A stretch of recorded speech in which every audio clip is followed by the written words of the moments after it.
সমস্ত জল্পনা কল্পনার অবসান ঘটিয়ে অবশেষে ভারত পাকিস্তানের মধ্যে মোটামুটি বেশ বড় রকম একটা যুদ্ধ লেগেই গেছে। যদিও যুদ্ধটা এখনও ওই যে আকাশপথ অর্থাৎ বিমান, তারপরে ড্রোন, মিসাইল, এইগুলো দিয়ে পরস্পরের মানে পাল্টাপাল্টি আক্রমণের উপরেই এখনও করা আছে, মানে এখনও ওটার মধ্যে সীমাবদ্ধ। স্থলবাহিনী এখনও মানে ভারতের স্থলবাহিনী পাকিস্তানে ঢোকে নাই, বা পাকিস্তানের স্থলবাহিনী এখনও ভারতের মধ্যে ঢোকে নাই, অর্থাৎ নিয়ন্ত্রণ রেখা বরাবর ওরা ওই জায়গায় অবস্থান করে পরস্পরের প্রতি গোলাগুলি ছুটছে। তো এই সমস্ত ডামাডোলের মধ্যে নানা রকম খবর টবর আমরা পাচ্ছি। এখন কোন খবর যে সত্য আর কোনটা যে মিথ্যা বুঝে ওঠা বেশ মুশকিল। যেমন বাংলাদেশ থেকে প্রকাশিত বা প্রচারিত যে এটিএন খবর দিয়েছে কি, চারদিক থেকে ভারতের তাণ্ডব চালালো পাকিস্তান। অর্থাৎ বাংলাদেশের খালি এটিএন না, আরও অন্যান্য অনেক মিডিয়া আছে না, সবগুলো মিডিয়ার খবর টবর যদি আমরা দেখি বা তারা যা প্রচার করছে, তাতে মনে হচ্ছে ভারতের আর অস্তিত্ব এখন আর নাই, এবং ভারতের সেনা বাহিনীর লোকজন সব পাকিস্তানের কাছে আত্মসমর্পণ করছে, না তো মারা গেছে অথবা যুদ্ধক্ষেত্র ছেড়ে ভেগে যাচ্ছে।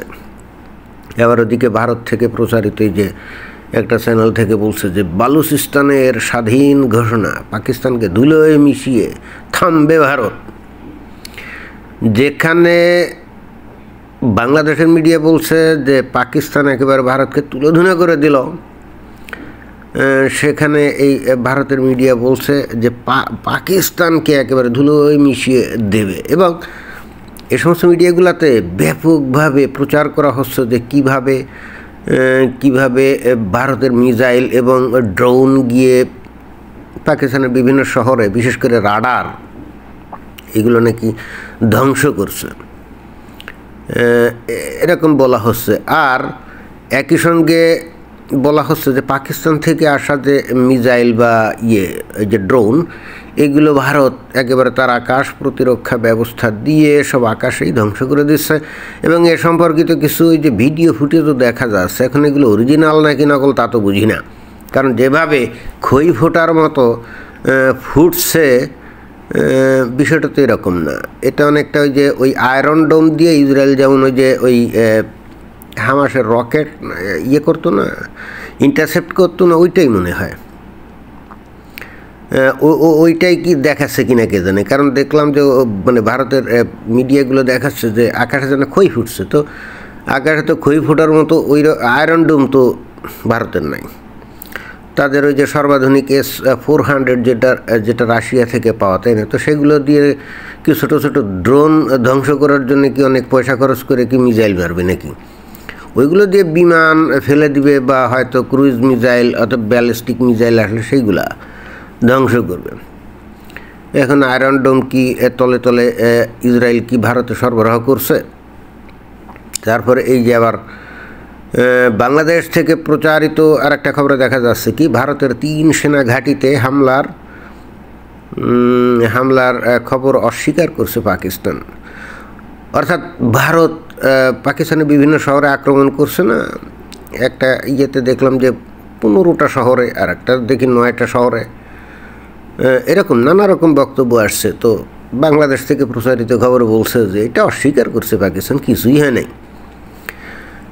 ওদিকে ভারত দাবি করছে তারা পাকিস্তানে একটা F-16 আমেরিকার তৈরি F-16 ফাইটার প্লেন, আর 2টা J-17 থান্ডার ওই যে চাইনিজ যে বিমান, এই 2টা নাকি করছে, 2টা নাকি ফেলে দিয়েছে। এখন পাকিস্তান বলছে যে, এবং ফেলে গেলে দেয় নাই, ভারতের মিডিয়াগুলোতে কিন্তু দেখলাম যে তারা দাবি করছে যে তারা নাকি ওই যে পাইলটদেরকে করছে, গ্রেপ্তার করছে, এখন হেফাজতে আছে, মিলিটারি হেফাজতে আছে। পাকিস্তান দাবি করছে যদি এরকম থাকে তাহলে আমাদেরকে দেখাও।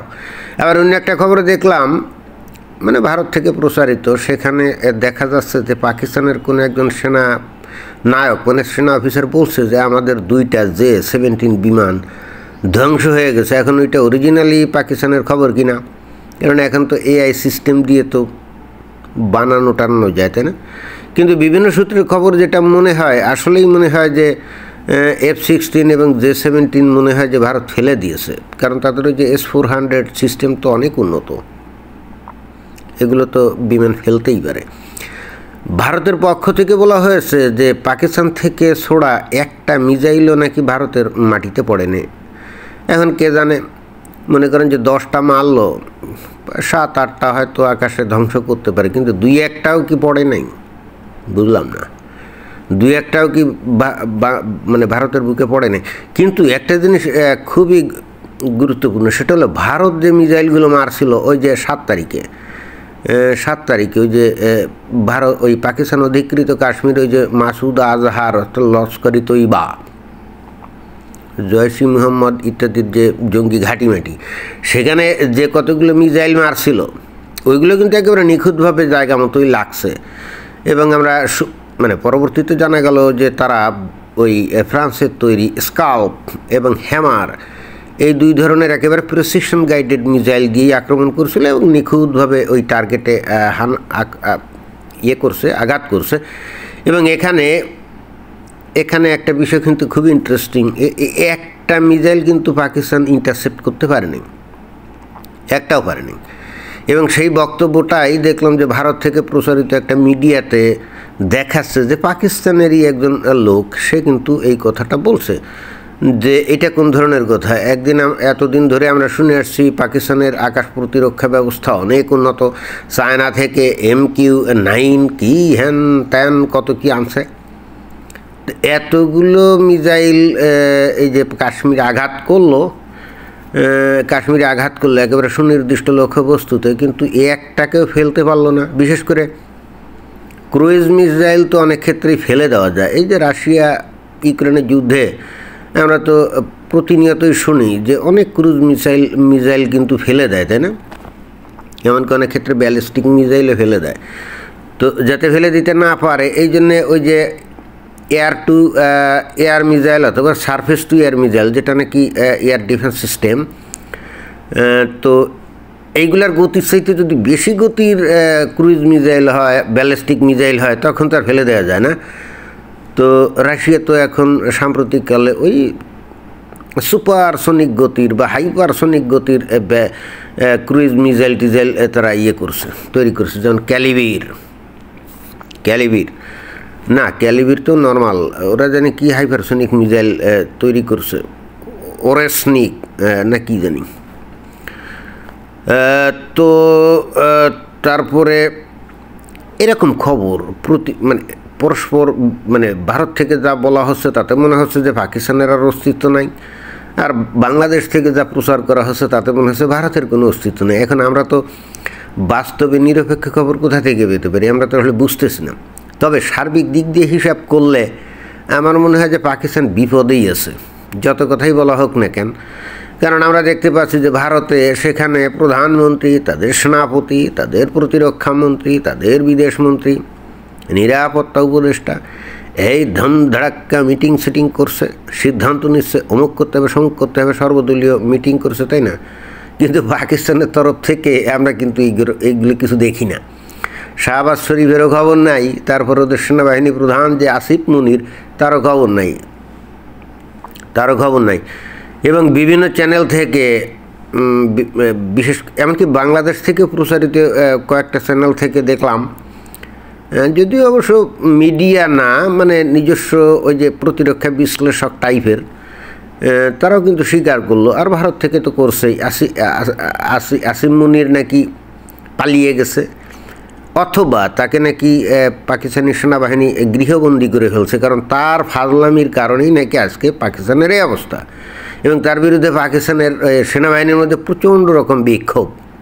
এবং আসিম মুনির পাকিস্তানিদেরকে এখন যে ঐক্যবদ্ধ হওয়ার জন্য ডাক দিয়েছিল কিছুদিন আগে এই যে ভারতের এগেনস্টে, কিন্তু তার কথাবার্তা জনগণ তো দূরের কথা, খোদ সেনাবাহিনীর লোকজনই নাকি শোনে নাই। এবং এই জন্যে সেখানে নাকি আসিম মুনিরকে অলরেডি পদচ্যুত করে সেখানে শামসাদ মির্জা বলে নতুন একজন নাকি সেনাপতি, নতুন একজন 4 স্টার বিশিষ্ট সেনাপতি পাকিস্তানের সেনাবাহিনী প্রধান হয়েছে, এরকম একটা খবর। তো তাই যদি হয় তাহলে তো বিপদের কথা, তাই না? অর্থাৎ সর্বদিক দিয়ে বিচার বিবেচনা করলে বিভিন্ন ধরনের মিডিয়া থেকে খবর টবর যেটা আমরা শুনছি, এটা যদি আমরা একটু নিরপেক্ষভাবে বিশ্লেষণ করি তাহলে এটা বোঝা যায় যে পাকিস্তান কিন্তু আসলেই বিপদের মধ্যে পড়ছে। কারণ যুদ্ধের মধ্যেই যদি তাদের সেনাবাহিনী প্রধানকে গৃহবন্দী করে বা পদচ্যুত করে নতুন একজন আসে, তাহলে বুঝতেই হবে যে তারা খুব বিপদের মধ্যে আছে এবং তাদের মধ্যে কোনো ইউনিটি নেই। আর আজ ভারতের ক্ষেত্রে এইটা কিন্তু দুর্দান্ত একটা ব্যাপার দেখা যাচ্ছে যে এই যে প্রধানমন্ত্রী নরেন্দ্র মোদী ডাক দিয়েছে সর্বদলীয় বৈঠক, সবাই গিয়ে সেখানে মিটিং করছে এবং বলছে হ্যাঁ দেশের অস্তিত্ব রক্ষার জন্য এবং জঙ্গিদের নিকেশ করার জন্য সরকার যে সিদ্ধান্ত নিচ্ছে সবাই একমত। হায়রাজ পাকিস্তানে কিন্তু সেটা দেখা যাচ্ছে না, দেখা তো যাচ্ছেই না, উল্টো দিকে নানাভাবে খবর পাওয়া যাচ্ছে ওই যে বেলুচিস্তানের লিবারেশন আর্মি তারা নাকি ওই বেলুচিস্তানের কোয়েটা শহর দখল করে ফেলছে, কোয়েটা শহর দখল করে ফেলছে এবং সেখানে অনেক বিল্ডিংয়ে নাকি অলরেডি পাকিস্তানি পতাকা নামিয়ে সেখানে তাদের বালুচিস্তানের পতাকা টাঙ্গিয়ে দিয়েছে। আর একটা 12 জন না 13 জন পাক আর্মি ভর্তি একটা গাড়িকে নাকি রকেট লঞ্চে দিয়ে উড়িয়ে দিয়েছে, মানে 12 জনকে অলরেডি বেহেশতে 72 হুরের কাছে নাকি তারা পাঠিয়ে দিয়েছে। এবং এই ঘটনাগুলো সত্য, কারণ বালুচিস্তানের লিবারেশন আর্মি তো এই ধরনের একটা সুযোগের অপেক্ষাতেই ছিল, তাই না? তবে অন্যদিকে ওই যে উত্তরে খাইবার পাখতুনখোয়া অঞ্চলে ওখানে টিটিপি কি করে না করে এখনও সেই ধরনের খোঁজখবর আমরা তেমন পাই নাই। বাট সার্বিক বিচারে যতই প্রোপাগান্ডা ছড়াক, পাকিস্তানের অবস্থা বেশ নাজুক, এটা কিন্তু বোঝা যায়। অর্থাৎ পাকিস্তান আশা করে নাই যে ভারত এইরকমভাবে প্রত্যাঘাত করবে। পাকিস্তান ভাবছিল যে আমরা ওই পারমাণবিক বোমার ভয়টাই দেখাবো, ভারত তেমন কিছু করবে না। কিন্তু ভারত বুঝে গেছে যে এটা তো পাকিস্তান প্রতিনিয়ত ব্ল্যাকমেইলিংই করছে এবং তারপরে কিছুদিন চুপচাপ থাকার পর আবার ওই জঙ্গি ভারতের মধ্যে ঢুকে ঝামেলা পাকায়। তো এটার একটা সিরিয়াসলি সমাধান দরকার এবং ভারত বেসিক্যালি চিন্তা করেছে ওই সমস্ত পারমাণবিক বোমার ব্ল্যাকমেইলিং করে সুবিধা হয় না, কারণ পাকিস্তানের ওই সেনাপতি বলি আর ওদের রাজনৈতিক নেতা বা প্রধানমন্ত্রী বলা হোক, এরা খুব ভালো করেই জানে যে ভারতে একটা বা দুইটা পারমাণবিক বোমা যদি বিস্ফোরণ ঘটে তাহলে এর পরবর্তীতে ভারত যে কাজ করবে তাতে পাকিস্তান বলে আর কোনো দেশের অস্তিত্বই বিশ্ব মানচিত্রে থাকবে না। এইটা আমার মনে হয় যে পাকিস্তানের নেতা মন্ত্রীরা সবাই জানে এবং সেই কারণে আমার ধারণা যে তারা মনে হয় যে এই চিন্তাভাবনা করে না, হুমকি ধামকি দিতে পারে বাট এই ধরনের কোনো চিন্তাভাবনা করে না যে ভারতের বুকে তারা পারমাণবিক বোমা মারবে। তো ইন দি মিন টাইম শুনলাম যে সৌদি আরবের পররাষ্ট্রমন্ত্রী নাকি অলরেডি পাকিস্তানে চলে আসছে একটা মধ্যস্থতা করে যুদ্ধ তাড়াতাড়ি থামাতে পারে কিনা। হ্যাঁ, আমরা সেটাই চাই, কারণ ওরা যুদ্ধ করলে এতে বাংলাদেশেরও তো অনেক সমস্যা, তাই না? অর্থাৎ তারা তাড়াতাড়ি যুদ্ধ বন্ধ করুক, এটাই আমাদের কামনা। বাট ইভেনচুয়ালি বলতেই হবে, যতই পাকিস্তান উচ্চবাচ্য করুক আর বাংলাদেশের মিডিয়া উচ্চবাচ্য করুক, আমার মনে হয় যে পাকিস্তান আসলেই বিপদের মধ্যে আছে। এটাই আমার মানে সার্বিকভাবে নানা রকম খবর টবর শোনার পর আমার এটাই মনে হয়েছে যে এখন পাকিস্তান মনে হয় বলতে চাচ্ছে যে ছেড়ে দেবে কে দেবে। তো এটাই ছিল বক্তব্য। ধন্যবাদ।